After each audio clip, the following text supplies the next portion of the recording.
Yesterday on Twitter, there was a flood of tweets talking about the fanservice element of Heavy Objects and how it wasn't so great, but if you thought that the fanservice element in Heavy Objects was bad, just look at the fanservice in Asterisk War. It is bad, and it is bad because the fanservice here is completely out of place, dumb, and just totally pointless to the story.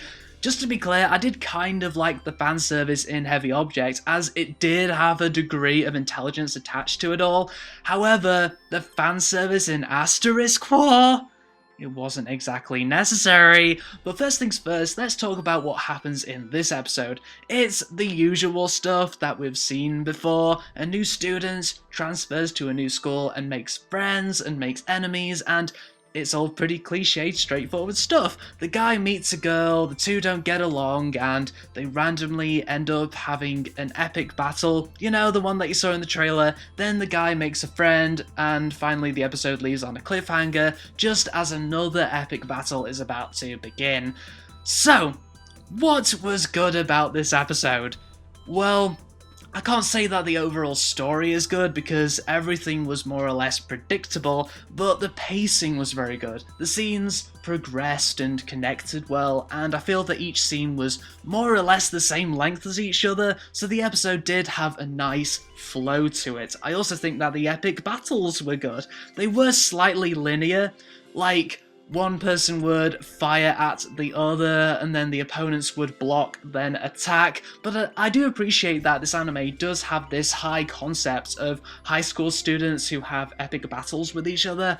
Wow, imagine if you had that in real life.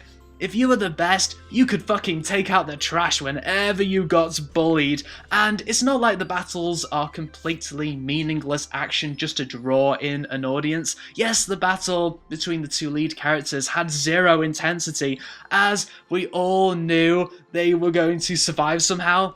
But it is made clear that it is possible to potentially die during a battle. The animation was solid, and I like the design of the lead female, but ultimately, there's not that much to like. It's really strange. This anime looks good and the pacing is fine, but it's made up of so many cliches and there's so much fan service that overall the anime comes off as shockingly shallow. You'd have thought that an anime about kids and technology and fighting would have some kind of deeper meaning about advanced warfare.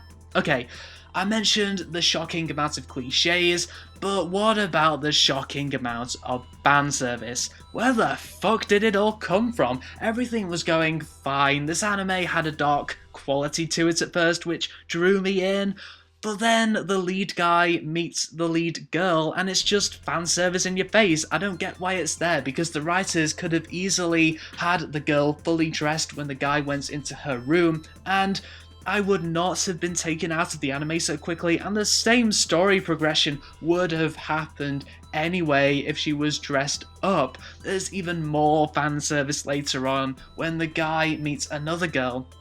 Girls in anime are not all about their boobs, surely.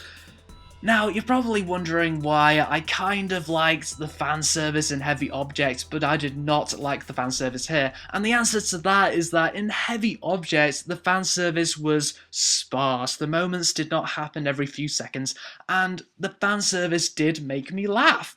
In Asterisk War, the fan service is not funny at all. It's just close-ups of girls' boobs and butts. How is that helpful for the episode? And I do think it is safe to assume that this anime will most likely become a fan service anime. Yes, that's a little disappointing. I wanted Asterisk War to be a clever science fiction anime, or at least a slice-of-life action drama.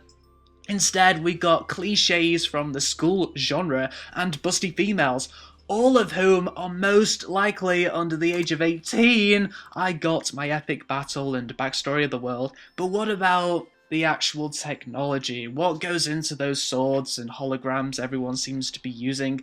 I'm not even that keen on finding out about the lead guy's missing sister, or why the lead girl has that handkerchief. So all in all, this is one shallow first episode. My god, it's like staring at a pretty painting with a few cringeworthy mistakes here and there. I'll admit Asterisk War is looking more sustainable for a full-length series compared to the sustainability of Heavy Object, but I am worried that the fan service here will just become too much for me, and I'll end up dropping the series as a result.